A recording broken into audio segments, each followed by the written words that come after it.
Welcome to the RFID podcast. I am Tom Nash, owner of Connected Hire, a boutique recruiting firm focusing on the radio frequency identification industry. And I'm Claire Swedberg, author and journalist who covers technology, especially RFID and the Internet of Things for publications like RFID Journal.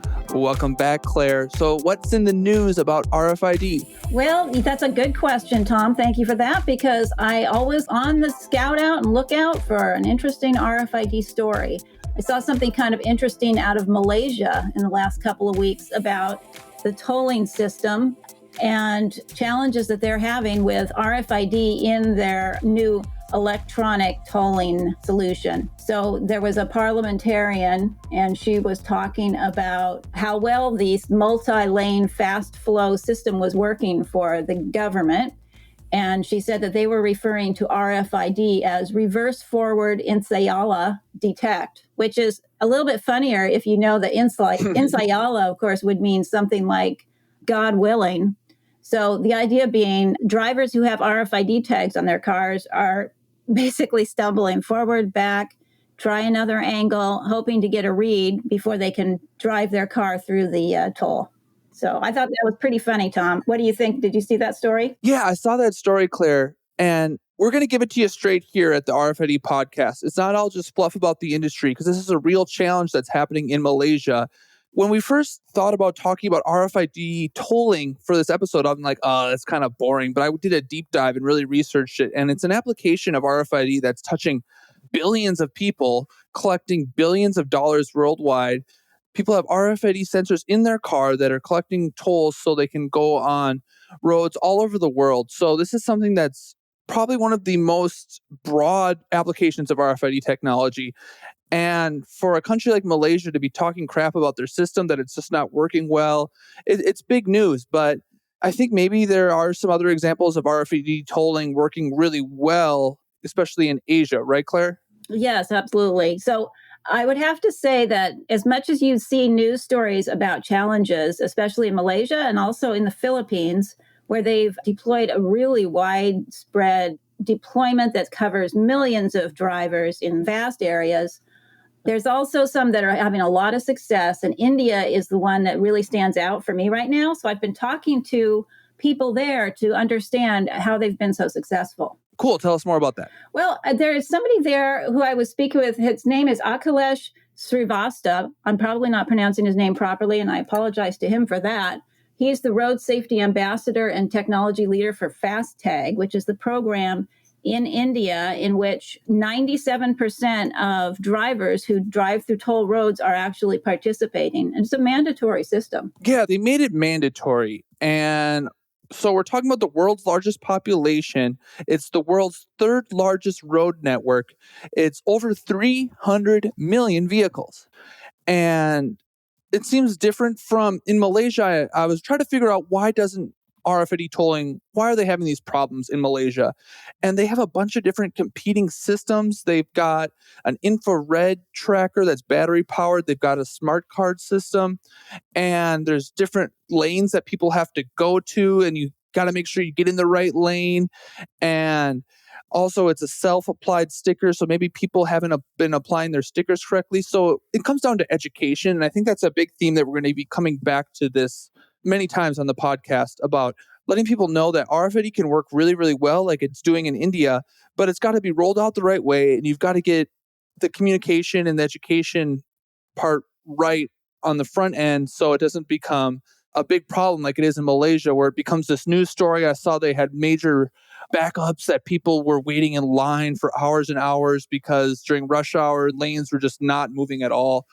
And it's because of education, I think, is a big part of it. Yeah, that's an interesting point, Tom. And just reminds me that RFID, like any technology, is a technology. And then there's the human side to this that is so prevalent, and sometimes it gets overlooked, that it's humans that are using the technology, and it's also humans that will benefit from the technology. And when that gets left out of the equation, we get into all kinds of problems, because RFID alone won't fix a problem like managing millions of vehicles through toll lanes. So I would love to share with you a little bit, Tom, if this is interesting to you, to understand how things went so well in India, which I think they have gone well. Yes, let's hear more. Yeah, so they've got a program called Fast Tag, as I mentioned. And what it is, it's a nationwide program that's actually, when it comes to electronic toll collection, it is the largest in the world. And what it does is detects the presence of vehicles with RFID tag. The RFID tag consists of just a sticker, just a passive sticker, and it's on the windshield of every vehicle that passes through those tolls throughout the country of India. And to understand how they got here, you have to kind of look back at 10 years of history that they spent actually building out a system that would actually work for their population, their geography, their culture, and all the diversity that they have in their country. I hear you. And I know that's been a thing in India to reduce corruption around cash, that they're trying to go much more cashless as an entire country. And it makes sense that you have all these different toll booths collecting huge amounts of cash. That's just not going to work, right? Throughout history, you can see how that's going to cause a huge problem. So there's a need to have a more high-tech solution. And it sounds like they just did it the right way over there. Yeah, they really examined the situation that they had throughout the country, one of which being that each state had its own license plates. There's multiple languages throughout the country. The numbering systems were different according to different parts of the country.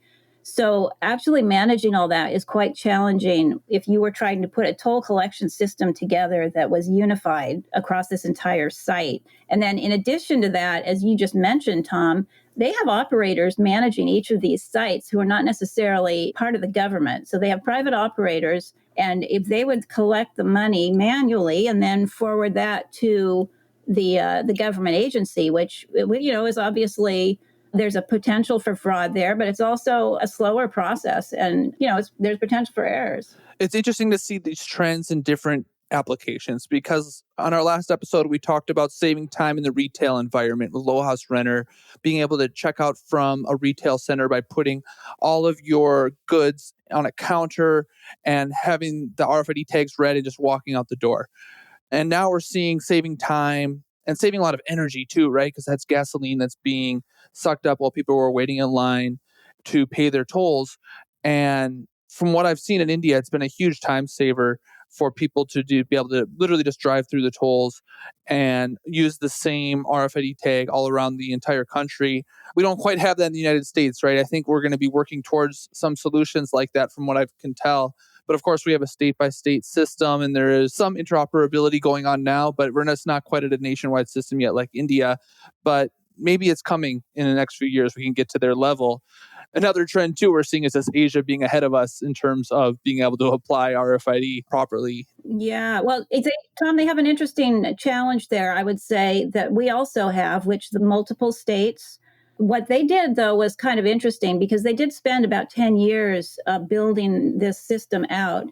And what they did was bring in the banks so that people, instead of having to go directly to the agency and buy a sticker, they just go to their bank and use the bank's app to create a little account specifically for tolls.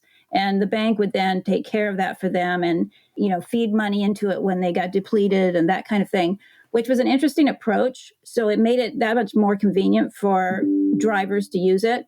So that's been an interesting choice of deployment that brings in both the private side and the government directives. Makes sense. They really have done things right over there.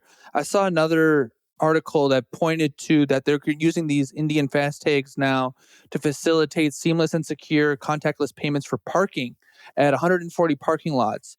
So I think we'll see this time and time again with RFID when it's rolled out properly, that there's these long-term unintended benefits where you apply it for one specific problem that you're having, but then you're like, oh, wait, we could also use this to solve this other problem as well. Parking is a big issue. I can think of like so many times where you park and you got to walk all the way over. Maybe it's like a couple blocks away to go put money in. Maybe you're going to wait in line to use like a card reader that may or may not be working. And now you're worried about getting a ticket. But just to use that same RFID tag in your car to track for parking as well, that's cool. We got to get to that level over here in the USA. That could save a lot of time. Yeah, that's exactly right, Tom. And it's interesting because Again, there are a variety of complexities involved because you're looking at private parking lots and sharing your data with all of these different agencies and companies. So it's extremely complex. And I think the fact that India took the time with it and is deploying this phase in a phased fashion, so one stage at a time. So now, just now that they have the tags in place on every vehicle, now they can start looking at parking. Now that they have drivers aware of the value of the technology and hopefully using it properly and not worrying about privacy, those kinds of things, that needs to be understood long before you start rolling it out in such a large scale way. So I do think the measured approach worked out well for them. Awesome. What were the other big news stories in the RFID industry? Yeah, well, it's been interesting to watch what's happening with food.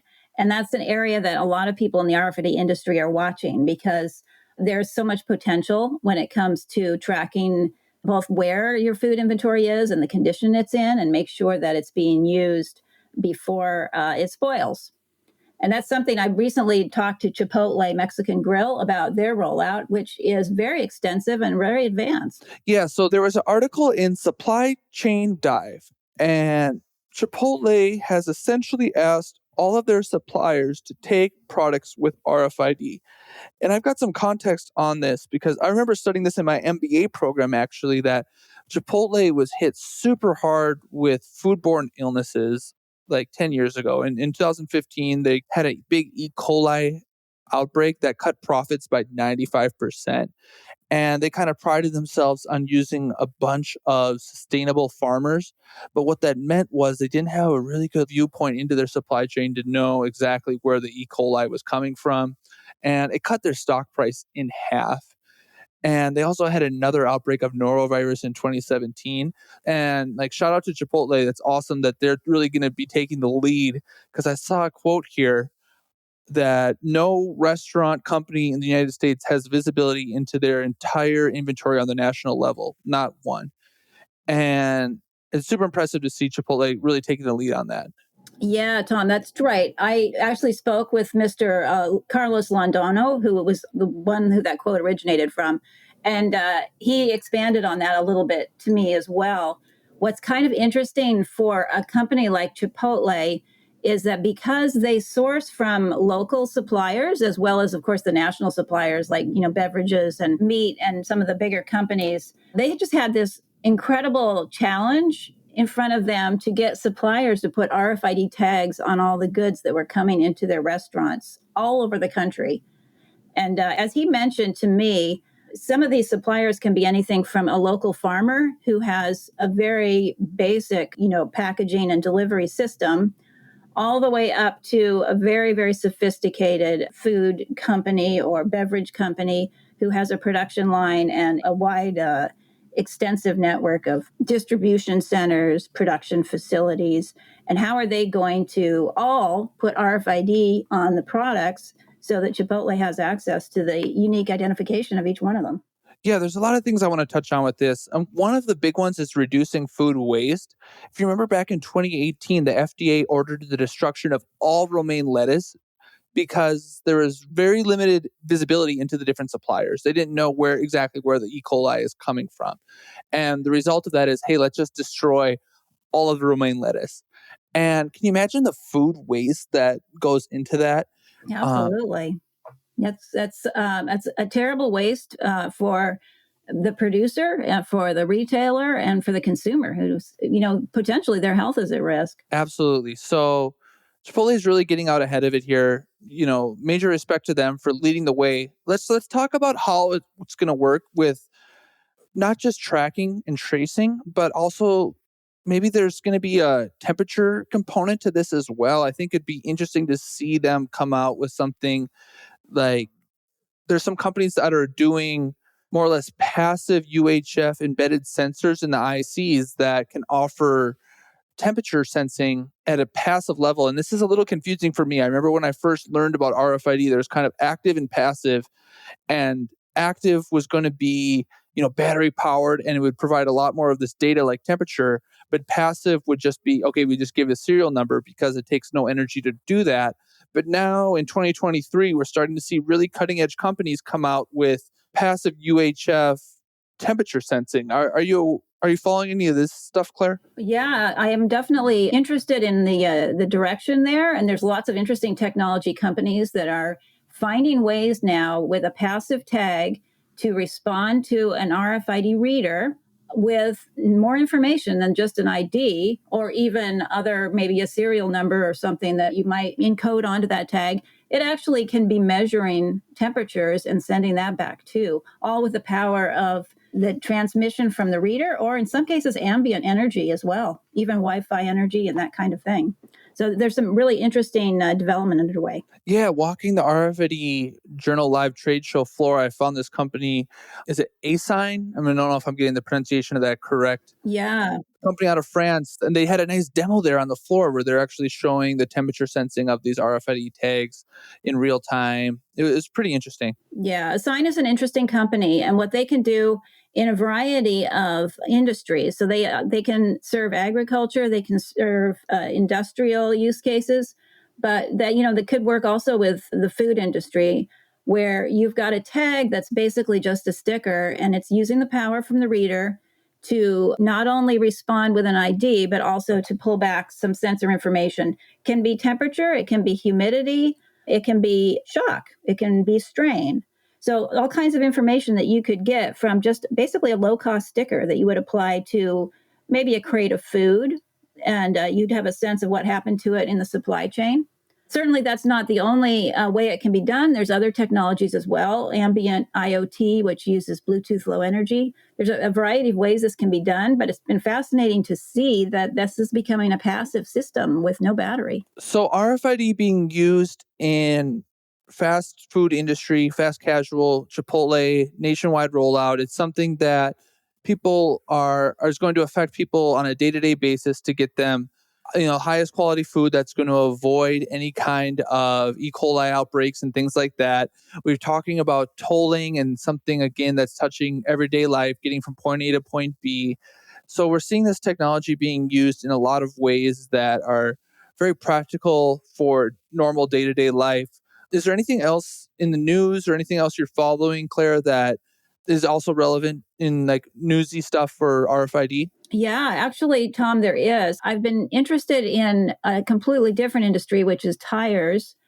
Over the years, there have been a few tire companies and as well as technology companies that have been exploring how RFID can be used to track tires. It doesn't sound like a crucial or even a super sexy deployment, but it is so vast when you consider how many tires there are in the world, and such a huge project to get all of the different tire providers all on board so that we have a system in which we can actually know, for example, when a tire was produced, but also when it was delivered, when it was driven, for how long it was driven, when it was refurbished, and continue to follow it all the way through recycling. So we don't end up with a tire in the landfill anymore, but we actually know the entire history of that tire. And even if it was then rebuilt and retreaded, reused, it should ultimately mean that tires will be much more sustainable in the future. Yeah, the end tracking of tires is going to be something that could be really helpful for reducing waste and also for just maintenance of cars is so important to know, like, how old are these tires? Are these the right tires for your car? It's a great application that I think Michelin's really taking the lead on this. I see a lot in the news about Michelin rolling out some big projects right now. It was not so much for the consumer, but it's getting more at the consumer level that I think in the next few years, all of the consumer tires by Michelin will have RFID track and trace capabilities, and it's going to create an ID number for every tire that they're going to produce by 2024. So it's coming up really soon, and basically Michelin's going to be tracking the tires that they make from end to end for their entire lifetime. That's a big deal. That's something that, it's the only thing that separates you from the ground, right? When you're in your car, and it's a nice rollout to see Michelin really leading the way on this. So, Michelin, Chipotle, two companies really leading the way with RFID right now in 2023. Absolutely. And I would have to say that I really appreciate your pun there. So yes, Michelin is rolling it out. And I would say they're driving it forward because it's looking really good for the RFID industry when it comes to tires. And they will have to, like I said, have a lot of collaboration with other tire manufacturers. It's important that all tires be tagged. It's not that helpful if some tires are and others are not. So it's an interesting case of tire companies working together to make sure there's a universal system where each tire is absolutely uniquely identified. All right. Well, I think that wraps it up for this episode of the RFID podcast. Again, I am Tom Nash with Connected Hire. I can be reached at tom@connectedhire.com. Feel free to reach out to me if you're curious to learn a little bit more about recruitment in the RFID industry. I fill positions all up and down from CEO to RFID technician. And I'd love to work with you if you're looking to get into this space or if you have a position that you're looking to fill. And Claire, why don't you tell us a little bit more about how people can contact you? Yeah, thank you, Tom. Well, I'm Claire Swedberg, and as usual, I'm enjoying this podcast. It's super fun for me to talk about one of my favorite industries, but also to tell the story of RFID. And I hope that anybody who's interested in talking to me about other RFID deployments or things that are going on in their world, I would love to hear about it at Claire Swedberg, all one word, @gmail.com.